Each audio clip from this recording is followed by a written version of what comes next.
Yeah, people were really upset with me because I posted online that the fireworks were going to basically bathe the entire LA area with toxins, and not just heavy metals, but a whole bunch of other toxins that we've imported from China, and we're now going to explode them in the air. It's going to bathe all of our family and friends and loved ones with these toxins during the fireworks show. And then for 24 hours afterwards, it's going to settle into our soil and water. And I was calling attention to the fact that this is a weird tradition that we celebrate life by bathing ourselves in death. And people got really upset with me. Yeah, even when I was talking to a friend the next day and I was talking about the situation, he was like, Kate, like, no, you can't take this away from us. Like, we need to celebrate. We need our fireworks. And I feel like when I think about that, I think people are just totally miseducated on the severity of the situation. There's always going to be a degree of things that we're willing to do for our health and things we're like, okay, we'll spend a couple of points here. Fireworks really damaged the air quality for an entire 24-hour period. It was something like, what was a cigarette equivalent? Smoking 20 cigarettes the next day. That's right. During the fireworks show, it was equivalent to smoking one cigarette because you're basically getting at 160 PM 2.5. And then 12 hours after, we'll throw the map up here on screen. But in the purple areas, it was equivalent to smoking 20 cigarettes. Yeah, which is wild. So today we're going to talk about what effect that has on the body.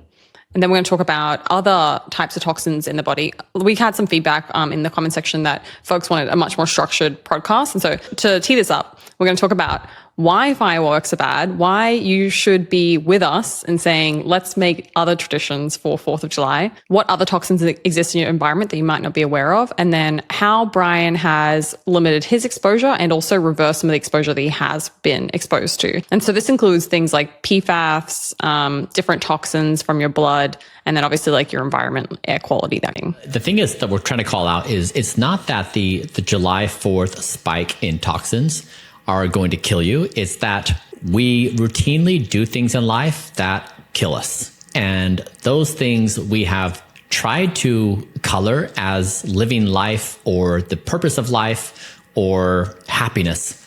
And I want to call to the attention that that may not be true. And so there's definitely not a rule of the universe that one needs to kill oneself in order to feel happy or satisfied or content.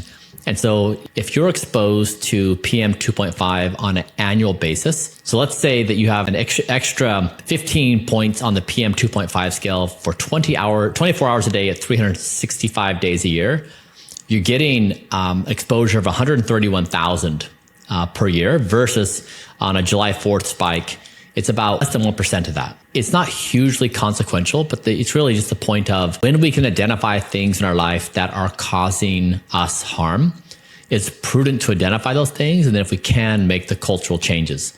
So I hear you, big exploding things in the sky. It is exciting. They're loud and you feel the vibrations and that's cool.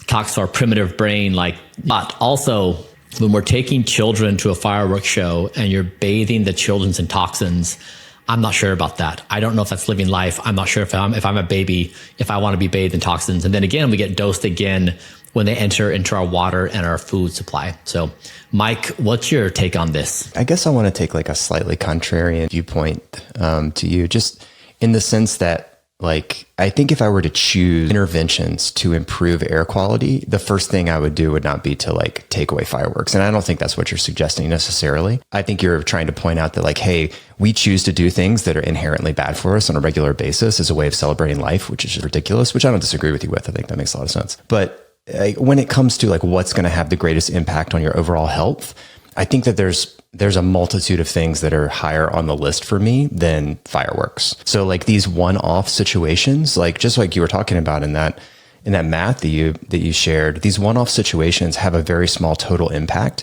when you compare it to living in LA 365 days a year. There's a huge impact from a moderate increase in PM 2.5 as opposed to a relatively small impact from a large short duration increase of PM 2.5. So I don't know. I just tend to look at it from more of a practical view of where do I want to put my effort in terms of improving human health, as opposed to you're thinking about it a little bit more, I guess, idealistically, in the sense that you're thinking about like, why are we choosing things that are inherently bad for us?